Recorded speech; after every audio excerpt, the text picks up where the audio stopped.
Che mi fai danno, o sa te pensi sempre, la colpa è solo tua, non mi risponde mai. Sempre staccato sto telefonino,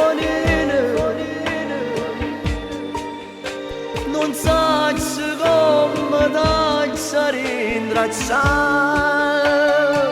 ma perché scappi fuggi via da me? Un giorno che voglio solo parlare, parlare se non ci stai tu, dai non me ne cacciare.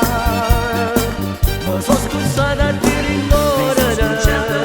come se fosse un attimo fa, mi fa desidero e poi smettila, tu non puoi fare così.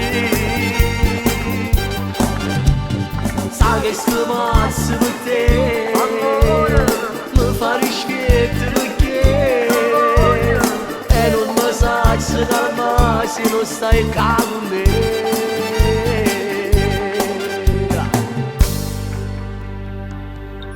Perché mi fai soffrire, non ha senso, che ti è successo là, tu non mi senti,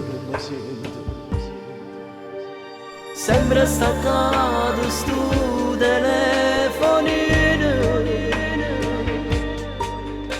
non sai come darsi a rintracciare, ma perché scappi fuggi via da me?